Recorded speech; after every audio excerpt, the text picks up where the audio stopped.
How will Desmond Ridder respond after a rocky first start? Will he rise up or will the Ravens strike him down? It's crossover Thursday here on Locked On Falcons, and Locked On Ravens host Kevin Oestreicher joins me to preview the Week 16 matchup on Christmas Eve.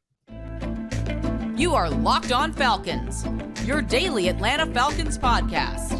Part of the Locked On Podcast Network, your team every day.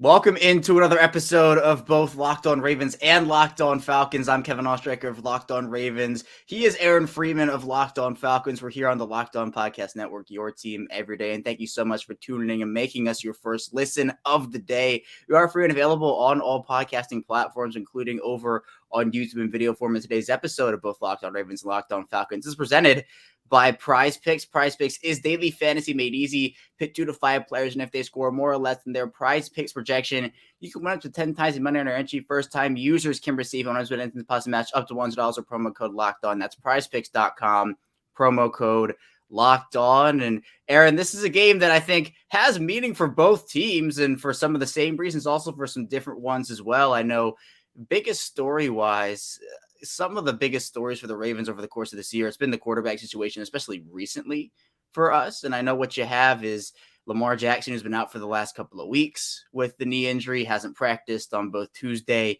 and now on Wednesday. But Tyler Huntley gets added to the mix with that limited shoulder injury. So we'll see. Maybe it's Anthony Brown, the undrafted rookie, against this Atlanta defense. But I don't know. It feels like the other wrinkle in this now is the wide receiver position, where you have Devin Duvernay going on injured reserve. The Ravens claim a new old face in Sammy Watkins, who was with the team in 2021, a.k.a. the Lizard King. And for those who don't know what I'm talking about, he posted on Twitter a couple years ago he felt like he was a reptilian solar being. So the Falcons defense has to go up against him. But that's at least Ravens-wise. Those are the two biggest storylines kind of wrapped into one. But the Falcons, they're starting that rookie quarterback in Desmond Ridder. That feels like a pretty big one, too.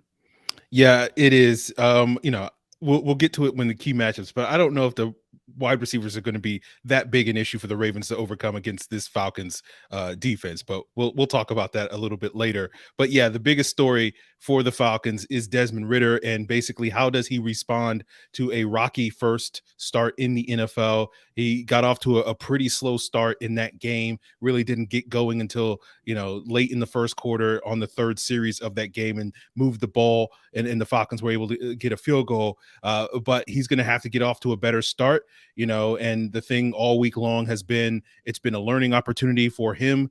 And the expectation is that he'll learn from some of the mistakes that he made, some questionable decisions in that first game against the Saints. And it's also a learning opportunity for Arthur Smith, the play caller. That's something that he's talked about, where it kind of took him until that third series to kind of get a feel for his rookie quarterback and sort of the things that can work for him and the things that may work against him. But, the Falcons will do everything in their power to take the burden of having to go out there and win this game off of their rookie quarterback. And so they'll hope to try to get things going on the ground against a very tough Ravens defense. The Falcons have had a lot of success, regardless of what defense they faced this year, being able to run the ball. But, that hasn't led to a lot of success the last couple of weeks. And it's really about whether or not they can get more than just having, 150 yards rushing or 230 plus yards of rushing like they did a week ago. They're going to need a little bit more from that. And that's going to be, for Desmond Ridder, as well as the defense and special teams, to have to step up and maybe make a play or two to help them get a win.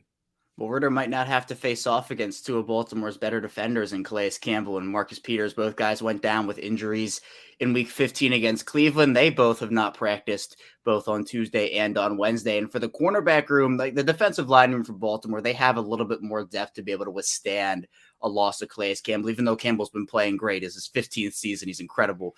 But yeah, for Marcus Peters, he's had, I'd call it an inconsistent season. He's been in the area of a lot of completions this year, obviously working his way back from that torn ACL he suffered just before the 2021 season.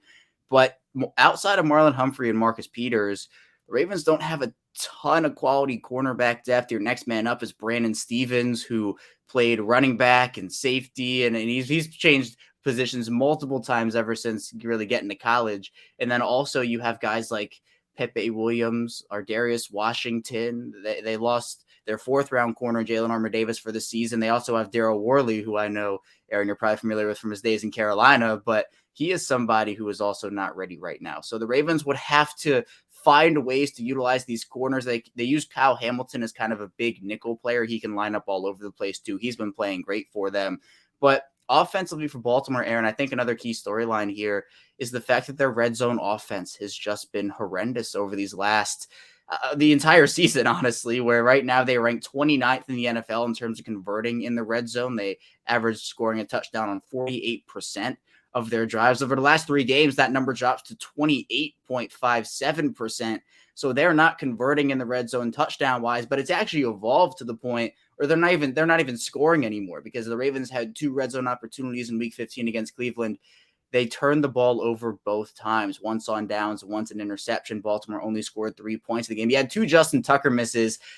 I didn't even feel like reality. It's so rare to see him miss even one in a game, let alone have the 1 miss and then the 1 blocked. So hopefully that doesn't happen for the Ravens' sake again. But Baltimore has to be better converting in the red zone. Baltimore averaged 7.1 yards per carry against Cleveland in week 15. Their run game was incredible, but Greg Roman did not give either J.K. Dobbins, Gus Edwards a carry past the 14:54 mark in the 4th quarter of a 10-minute game. So play calling has to be better. There's a lot going wrong with this offense right now, Aaron, in Baltimore, but the run game is the one solace in the fact that they have performed well, and J.K. Dobbins has looked good, not 100%, but he's looked good coming off of that knee injury. Well, I would say, Kevin, it's a good thing to hear that Baltimore is struggling in the red zone, because that's basically the Falcons' defensive strategy. Is you'll be able to move the ball all the way up and down the field against this defense, but they will hopefully make you settle for 3 in the red zone as opposed to getting 7. And if the Falcons can convert, obviously on offense in the red zone, get 7 instead of 3, that's kind of been their formula for success in terms of winning football games. So if the Ravens are struggling in the red zone, that does potentially play into the Falcons' favor on a Saturday. I'm about to say Sunday, but you realize Christmas Eve and all that stuff. So yeah, it's gonna be a little different this weekend. Right. Did you like the Saturday matchup? Is that something you like? Yes, let's go ahead. It was a little weird last week. Right. And it's going to be interesting to see basically everybody playing on Saturday, with the exception of a couple of games on Sunday, and obviously, one Thursday night matchup. So it'll be a little bit different this week than it was last week. Yeah, the Ravens have Saturday, then Saturday again, so they have the full. It's almost like the Sunday to Sunday layoff. But it is interesting. This is a weird kind of dynamic where first day of the week practice is Tuesday, and then you get the Friday as the travel day. So it's interesting to figure that out. But Aaron, I feel like also one of the biggest storylines, honestly, for both teams is if they can perform late into like December football. And obviously this game is in Baltimore, so the Falcons don't have the dome here. It's going to be cold weather. It's going to be, I feel like, a ground and pound game. Do you feel like Atlanta's run game can maybe go pound for pound with Baltimore's? I feel like the key storyline is who wins that ground battle. Yeah, I think so. I think, the Falcons have had a lot of success. Obviously, when you look at it for matchup, the Ravens actually have a good run defense. The Falcons don't have a good run defense. And so when you look at it in that way, you would assume that the Ravens would have the advantage. But I feel pretty confident, given that the Falcons have been able to basically run on everybody this season, that they will be able to have success on the ground. Maybe not nearly as much as the Ravens, but that will be a situation where like the Ravens have 180 yards and the Falcons have like 150 yards. So I don't think it's going to be massively different if it does go in the Ravens' favor. Yeah, and both teams have like a rotation where Baltimore has their J.K. Dobbins, Gus Edwards. The Falcons have their guys too. How's the rotation worked out for them this year? It's been pretty solid. Tyler Allgeier's coming off his best game of the season. They're now down Caleb Huntley. He had not really been in the mix these last couple of weeks since Cordero Patterson came back from his hiatus. Huntley is out for the season, dealing with an Achilles injury there. So we'll probably see Allgeier, given his youth, getting a little bit more work. He's kind of the hot hand at this point in time in this game, and he's been excellent after contact, a very powerful runner. But of course, Cordero Patterson is also in the mix. His versatility to be sort of that X factor as well on the ground and also in the passing game, I think will play to the Falcons' strength.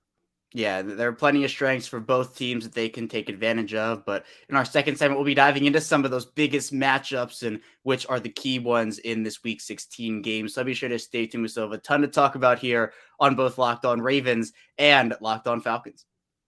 Guys, I want to tell you about how this episode is brought to you by Audible. Audible is releasing a new slate of football podcasts that we're sure you're going to love. You can check out an episode of The League available as a bonus episode on Locked On NFL. It's narrated by Super Bowl champion Richard Sherman and sports broadcaster Taylor Rooks. The League is an 8-part docuseries about the most bizarre, inspirational, and untold stories connected to America's favorite sports spanning from the 1940s to the present. Each story offers equal parts history, entertainment, and social commentary. Our bonus episode is called The Way of the Cowboy, and it's the incredible story of how the 1977 Dallas Cowboys brought in Bruce Lee's protege to teach the defense martial arts, ushering a brand new approach to the way that the league's trained. Head over to Locked On NFL for that bonus episode of The League, or catch the full series for free on Audible or wherever you get your podcasts.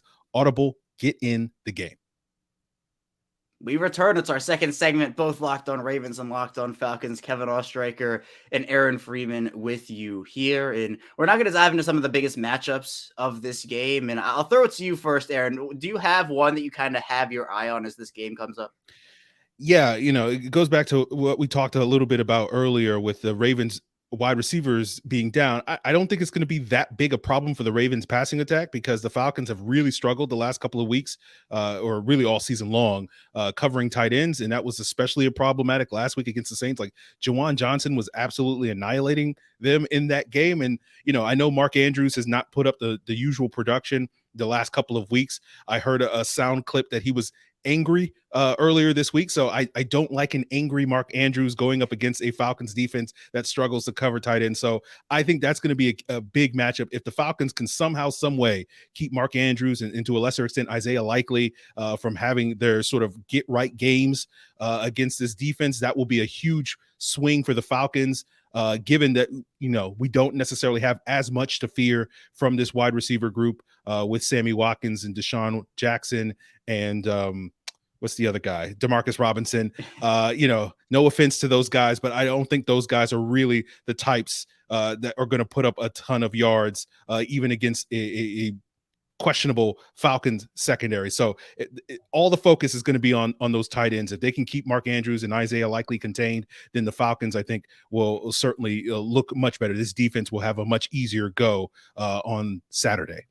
Right. With the Ravens, their pass offense does run through their tight ends. And that was the case even when Rashad Bateman was healthy and Devin Duvernay was healthy. But yeah, mad Mark Andrews is not a great sign for any opponent. So I think he's someone he's super competitive. He's a very team first guy. Also, you mentioned Isaiah Likely. Also, Josh Oliver's been playing very well for them. He was sent over in 2021 in a trade with Jacksonville for a conditional 7th, and he's turned himself into a really good blocker and also has some receiving chops as well. But for me, Aaron, I feel like I want to go pass rush, specifically the Falcons interior guy. We all know about Grady Jarrett and just what he does. He's one of the better interior defenders in this league. Leads the Falcons this year with 6 sacks. And for Baltimore, their interior combination of Ben Powers, Tyler Linderbaum, and Kevin Zeitler going up against that interior is going to be huge, especially for what the Ravens have in a player like Linderbaum, who's been honestly really, really good his rookie season, but he has struggled in some matchups, like against the more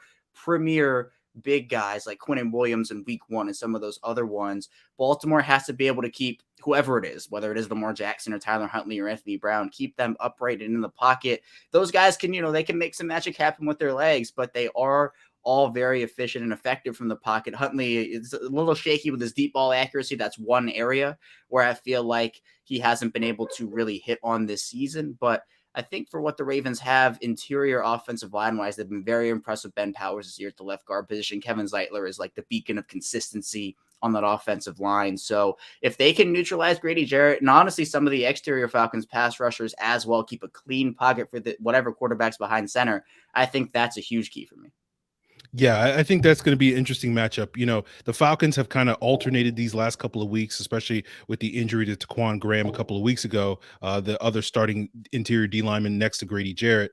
at least their primary guy there. They've been kind of alternating Grady Jarrett playing that nose, as well as Abdullah Anderson, who's kind of a journeyman that they picked up back in training camp at that nose tackle position. And so, when you look at that Ravens interior, you do have the sort of the strength of Ben Powers and the strength of Kevin Zeitler. If there is a vulnerability there, as you mentioned, it is maybe potentially Tyler Lindenbaum going up against one of these premier players. So I'll be curious to see if the Falcons try to get Grady Jarrett going up against him in this game in order to try to exploit one possible weakness there. Yeah, and I also think you're talking about secondaries. Baltimore's has been pretty solid this year overall. Now, Marcus Peters, again, we don't know, but Marlon Humphrey has had a bounce back year for what happened in 2021. I know everybody talks about the Jamar Chase games from last year and kind of what happened there, but he has been incredible this season. And for the Falcons, it feels like wide receiver wise, if there was like a shadow game, which we don't really see that a ton anymore, but Drake London, I'm really interested to see what happens and whatever snaps come between those two, because London, obviously a super talented wideout taken in the top 10 of that draft. And I know the Ravens, they might have been a little shocked with that wide receiver run that happened right before they picked at 14. They got off with Kyle Hamilton, a very nice consolation prize considering where he was projected to go. But I think for any snaps that London and Humphrey get, I'm excited to see him. Yeah, I think so. I was curious to pick your brain on that, just because if Peters is out, it would make a ton of sense to me if the Ravens, I know they haven't shadowed Humphrey all that much this year, and basically that was a thing that they did quite a bit when Wink Martindale was there. But it would make a lot of sense for them to do that, to sort of break that tradition this week, because we saw last week against with Desmond Ridder's first start, like he only had eyes for Drake London in that game. And so if you can put Humphrey on him and keep him contained and have him shadow him all across the field, I think that would play to the Ravens' strength. So I'll be curious to see if the Ravens do that, because if they don't, then I think the Falcons will try to get London featured up against Brandon Stevens and whoever else is opposite Marlon Humphrey to see if he can sort of be the thing that sparks their passing game, and Ridder to have a better second start than he did in his first one. Yeah, and kind of from a general perspective of like Baltimore's cornerback group versus the Falcons wide receivers, Baltimore has a very physical cornerback room where those guys will, they'll be rough the entire game. Do you think the Falcons wideouts, Drake London, etc., can match that physicality if Baltimore brings it? Well, I think London can. Their other main wide receiver is Olamide Zaccheaus, a little bit on the smaller side, 5'8", 180 pounds. He's not necessarily known for being a guy that's going to do great work against press coverage. So I do think that will be a bit of a problem for the Falcons, outside of Drake London. Yeah, it makes sense. And I know that when talking about, let's go back to Desmond Ridder here. An interesting matchup for me is just kind of like the chess game that's involved with these NFL matchups. Ridder is a rookie, obviously very limited starting experience in this league, and going up against the Ravens defense. The middle linebacker duo for Baltimore has been playing incredible this year. They trade for Roquan Smith from Chicago. He's been Roquan Smith, two-time All-Pro at 25, but Patrick Queen has had a breakout year for them. And I feel like kind of the chess games that will go on between Desmond Ridder and those inside linebackers, is that something you're looking out for?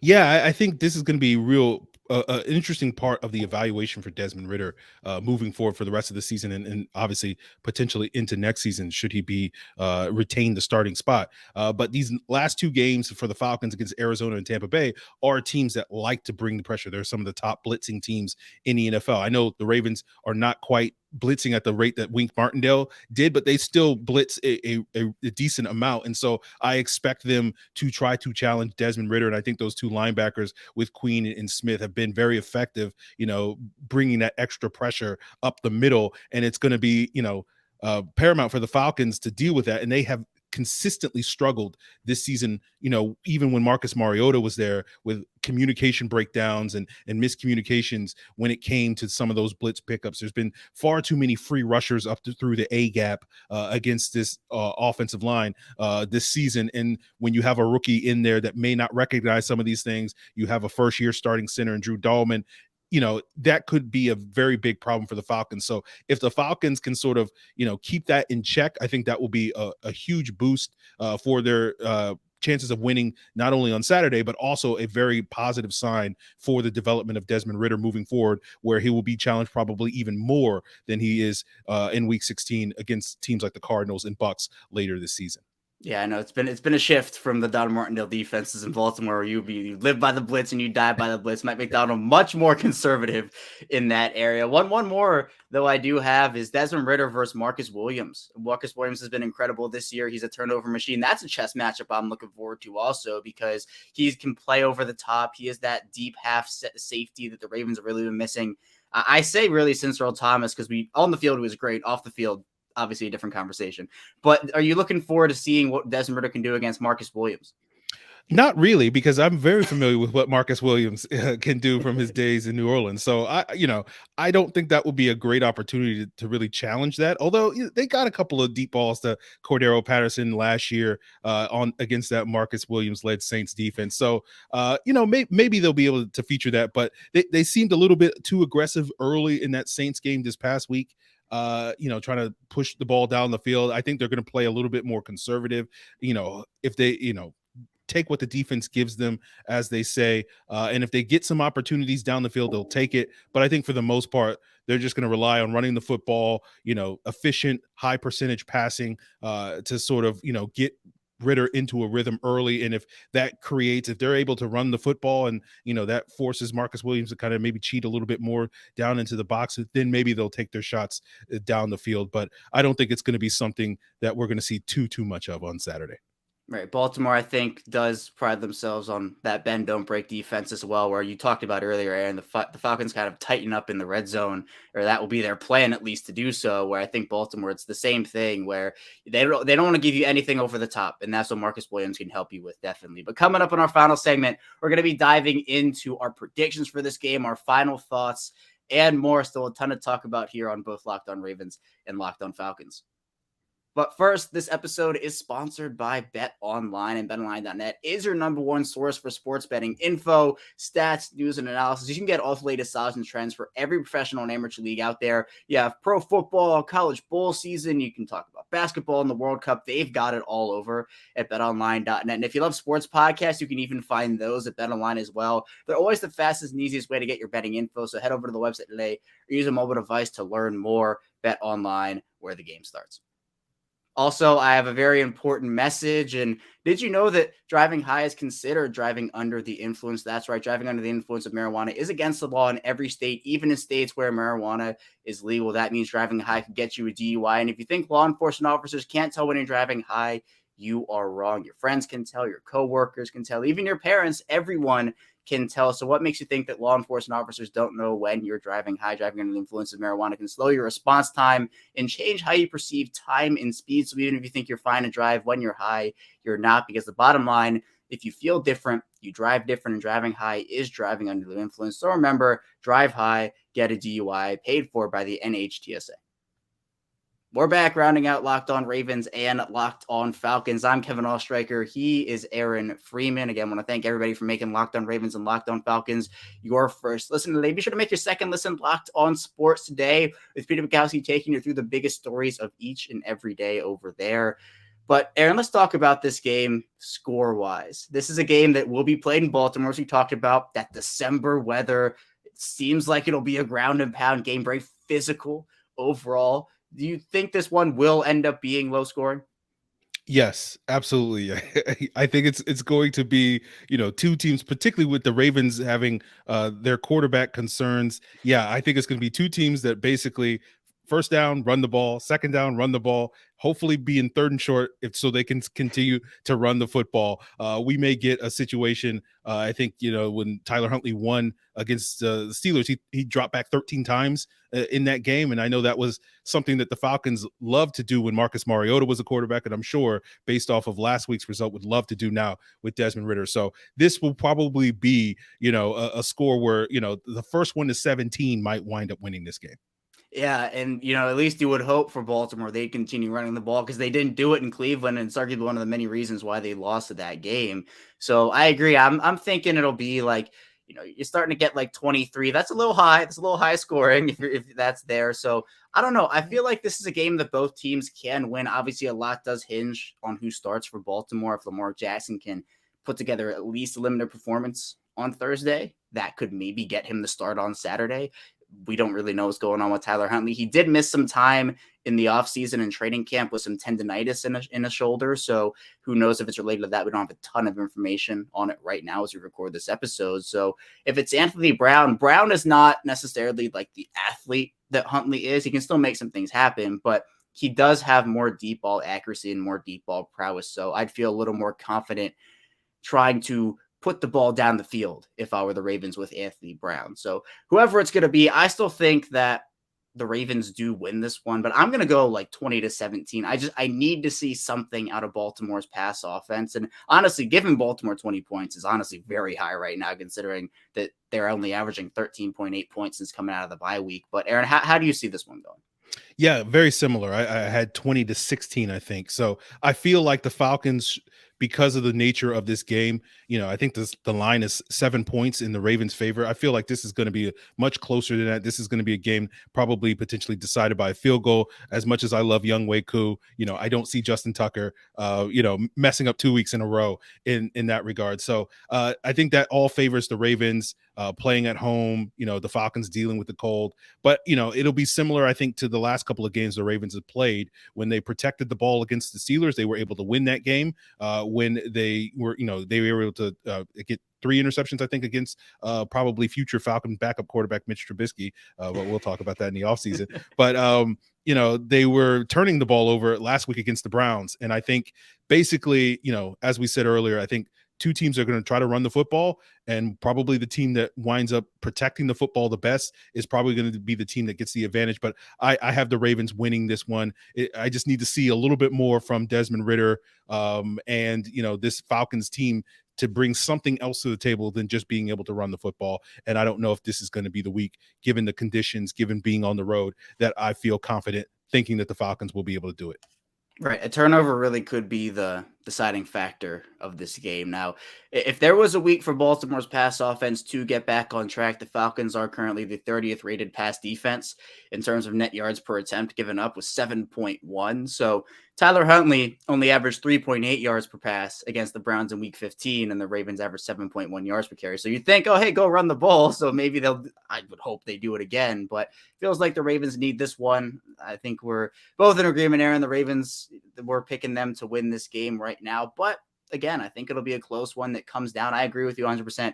Who protects the football better on Saturday afternoon, not Sunday afternoon here for the Ravens and the Falcons. But that's all we have for you here today on both Locked On Ravens and Locked On Falcons. Thank you so much for tuning in with us. For Aaron Freeman, I'm Kevin Oestreicher, and we will see you right back here tomorrow with our respective shows.